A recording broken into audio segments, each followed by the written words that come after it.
I fish every day in the spring and summer. Catfishing, that's my thing. Throw a chunk of liver or a big fat nightcrawler on a hook and sink it to the bottom. Reel that line in tight and let them run with it. I don't like to do too much work when I'm fishing, and I like eating catfish. I don't use a bobber except at night because I like to attach those little glow sticks to the bobber and watch the green light bounce up and down and then suddenly submerge under the water. I know that's childish, but I love it. On Sundays I get out there about 1 in the morning. I don't work a normal shift. I work second shift, Tuesday through Saturday. Most people would hate it, but I think it's the best kept secret for a fisherman, a schedule that allows you to fish all alone, without any boats or jet skis making waves and without any other people fishing, goading you out of your favorite spot. My favorite spot is Jasmine Creek. It's one of many creeks that used to run into Jackson River before they built the Williamson Dam. Now it runs into the D.L. Vernon Lake. I fish right at the point where the creek widens out and flows into the lake. To get there you have to walk along a dirt trail through the woods.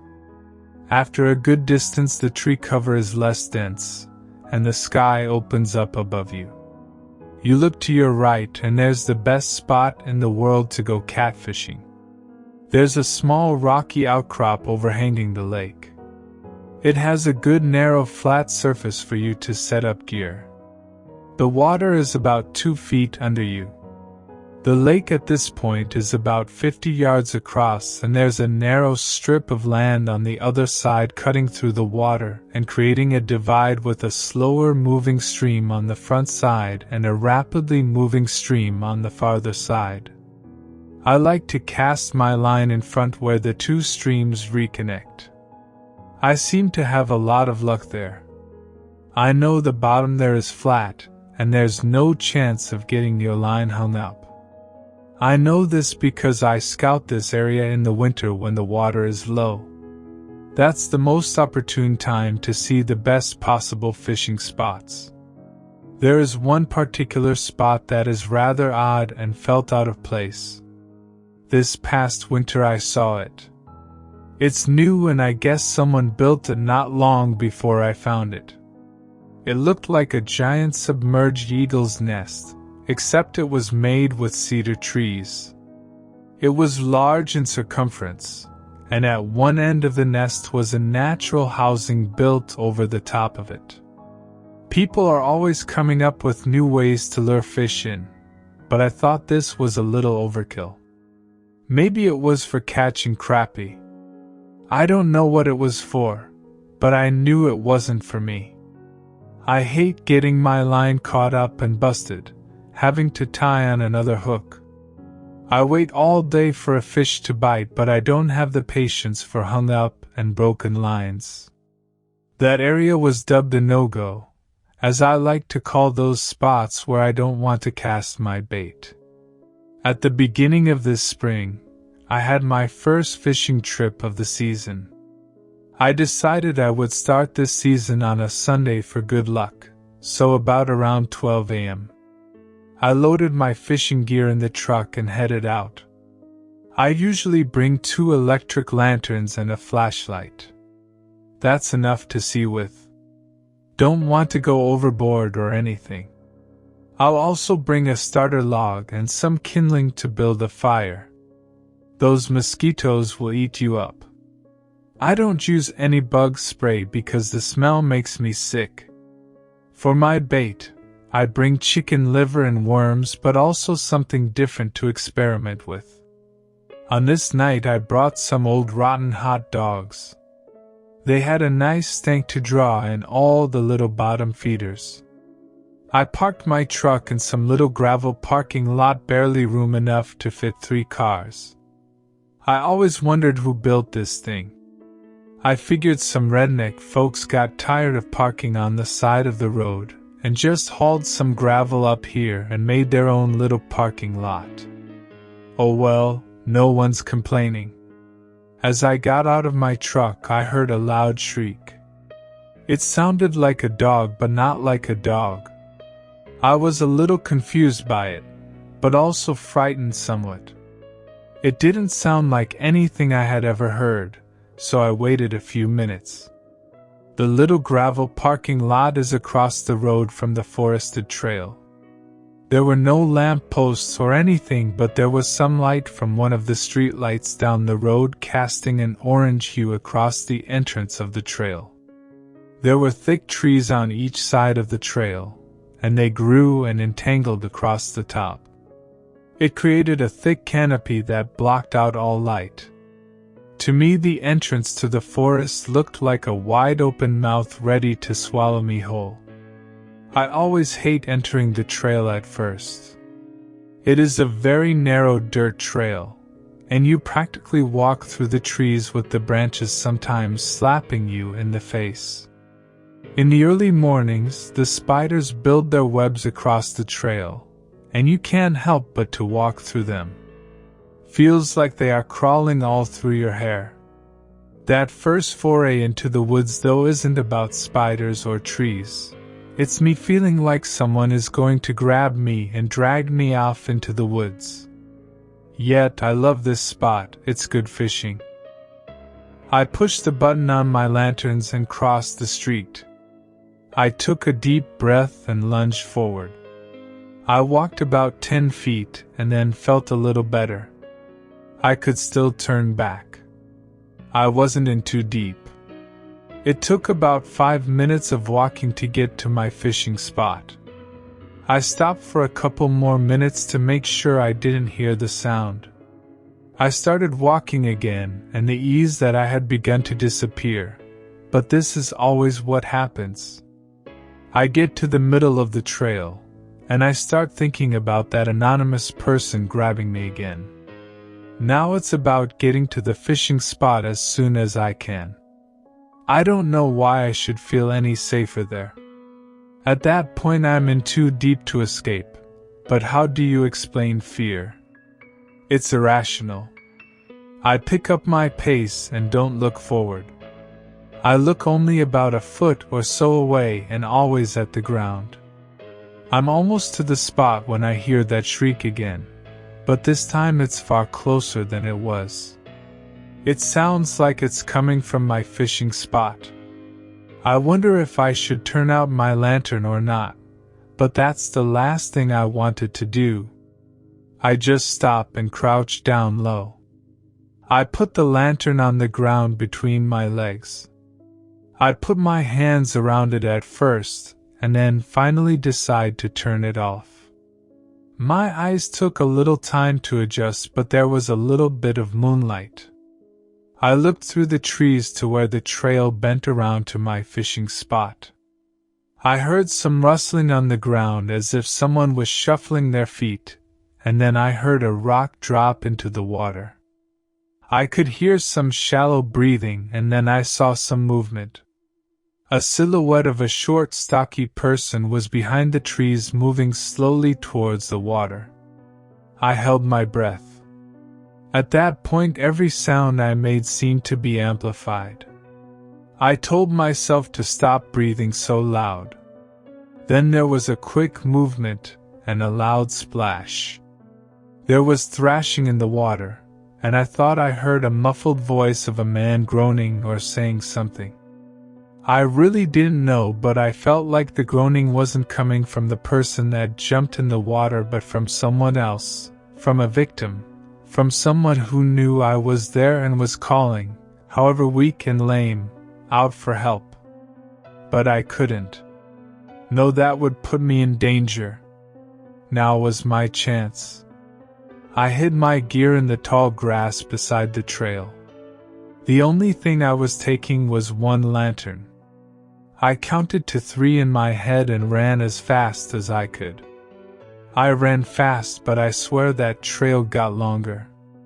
It grew or something, because it took me forever to get out from under the trees and near the street. That orange streetlight was like a beam from heaven. I didn't stop to see if any cars were coming. I just crossed the street, got in my truck, and drove away. Next Sunday I was really itching to go fishing, and a part of me was curious as to what I would find if I went back. I decided I needed to go anyway to get my gear I left behind, but I wasn't going to venture out during the night. I would go during the day, early morning, when it was safe. There was no need to hesitate at the beginning of the trail because the forest was a different creature during the day. It was inviting and benevolent. I got to where my fishing gear should be, but it was gone. Oh well, I thought, thieves. I walked on to my fishing spot, and nothing seemed out of place. It was normal and peaceful, and I was glad. I wanted to do some fishing. I only had my one backup fishing pole, but that was all right. That's all I needed. I baited my hook with a worm and cast out to the front of the converging springs. I propped up my pole with several rocks and reeled in some line. It was nice and tight, and I would notice any little movement. I stopped and took it all in. Nature is active in the morning. I saw a snake gliding across the water. A blue heron flew across the lake and landed on a limb sticking out of the water. I was falling into a sort of ecstasy with the sound of the creek running into the lake. I felt a relaxing numbness to it all, but my serenity didn't last. Sitting on the little strip of earth across the lake was all my gear neatly laid out and stacked in an orderly arrangement. I was ready to run again, but all of a sudden the tip of my rod bent far down and shook violently. Instinctively I grabbed the rod and jerked upward. It was hooked. Whatever it wasn't getting away. I started reeling and it fought. The line traveled about 10 yards from one side of me to the next. I slowed down my pace and reeled when it let me, taking out the slack and reeling a little more beyond that to get it closer to the bank. I was excited about my first catch of the season when the thought hit me that I may be reeling in a monster, and not the good kind. I thought about throwing the pole in the water at that point, but the fisherman in me wouldn't compromise, so I kept reeling. As I got it closer to the shore, I could see it was just a catfish. I was relieved and overjoyed. This thing was huge. I reached down to grab it by the gills. Deep underwater I thought I saw something swim past. I only caught a glimpse, but it looked like it had legs. I shook my head and got back to the task at hand. I hauled that beautiful beast out. It had to have been the biggest fish I had ever caught. I put him on a stinger and went back to fishing. I was hooked. After that, nothing else was biting. I sat there for about 2 hours. I was frustrated. My spot had let me down on the hole. Sure, it gave one big fish, but I wanted more big fish. That's the debate at work. Would you rather have one record-breaking fish or a whole lot of medium to little size fish hitting all day? Me, I'm greedy. I want a lot of big fish biting all day long. I started reeling in my line, about to call it a day when I noticed a ruckus over in the no-go spot. It seemed like a swarm of mosquitoes and gnats were hovering over that one spot. Under the water you could see all kinds of fish gathering around. Some were jumping out of the water, and some were circling below. I thought it would be a risk, but when nature gives you a sign, you don't ignore it. I cast my line into the mayhem, and immediately hooked another catfish, not as big as the first one, but big enough to be heavy on my line. I hauled it in and put it on a stringer with the other one. Should I try again? I said to myself. Sure. I cast out again and bam, I hooked another one. I kept fishing that spot, and by late afternoon I had caught 20 catfish. My stringer was full. I had to throw a good deal of them back in the water. I was ready to go. It was getting late, and I needed to get home and get some sleep. One more though. One more cast. I cast out my line and let it sink. I pulled in the slack and waited. Nothing this time. I waited about 30 more minutes and still nothing. That was it. I had gotten all I was going to get that day, and I was well satisfied. I started to reel in my line, but it was stuck. The thing I hate the most had happened. It was hung up on that monstrosity of a nest on the bottom of the lake. I don't know why I just didn't break the line and move on. There was no need in it, but I'm stubborn like that. Inanimate objects anger me when they don't cooperate. I pulled from my hips straight back, making sure I didn't bend the rod or break the line. Finally, the line gave and slid back over my head with such force that it made a whipping sound through the air and landed back behind me in the grass and a little into the forest. I started reeling as I was walking to the forest to retrieve all of my line. It was stuck even there, so I had to keep walking and reeling. I was a little irritated, but hey, it was a good day.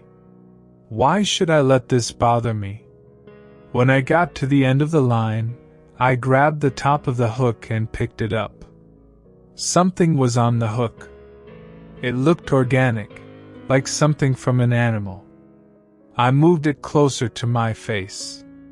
The hook began to spin, and I realized that at the end of my hook was a human eye. I surmised it was human because it had a green iris that I have only ever noticed on a human being. The previous Sunday came rushing to the forefront of my mental world. I was playing with danger. I was drinking poisonous liquid, washing my hands with corrosive chemicals. Why did I come back? Why can't I leave well enough alone? But then I had a thought. I wonder if it would make good bait. I couldn't help myself. I cast the line in and caught my last fish of the day. The fishing got bad really quick. The next few weeks nothing happened at either spot. I cast and waited. Nothing. I should have moved to another spot, but I just couldn't do it. Maybe this spot had one more good day left in it. Maybe I was too sentimental. A fishing spot is more than just a place to catch fish. It verifies that you made a correct choice, an awesome, overwhelmingly spectacularly good choice that no one else knew about. When a spot dried up, you feel as if you lost something of yourself. I got to thinking about what I was doing wrong. I had been fishing in the mornings. It was time to go back at night. That's when the fish were biting now. Another Sunday came around and I made my plans. This time I went and bought a gun. I practiced throughout the week. I was decent. I had never owned a gun before. I put it in my holster and packed up the new gear I had bought along with the gun. The mouth of the forest was still scary, but my resolve was stronger than ever. I barreled through the portal of hell and made my way quickly down the trail. I almost got to my spot when I heard that shriek again. I stopped and turned off my lantern. This time there was no mistake, someone was fighting for his life. He yelled for help, but to no avail. Whatever had him was far stronger, and I could hear the man being pulled under the water, and then I would hear a ripping of clothes. This struggle lasted for a while and then it stopped. The thrashing ceased. The screaming was silenced. The waters were calm. All I could hear was a lonely bullfrog in the distance. I crawled out slowly, wanting to be low to the ground and not visible. I got to the edge of the outcropping and looked across the lake to where my old gear had once been. I could see something was there on the land. I took my flashlight from my backpack and shined it in that direction. Laying out on that isolated little island was a man with his back towards me. His long brown hair was wet, and blood was dripping from some wound in the back of his neck and into the water. His fishing waders were torn to shreds as well as what little was left of his shirt. Out of the water I saw a hand emerge, and then the rest of the arm up to the elbow. It looked human except for what seemed like to me a few porcupine quills. The hand grabbed one of the suspenders and started to drag the man below. I quickly turned off my flashlight. I heard a faint moan. The man was still alive.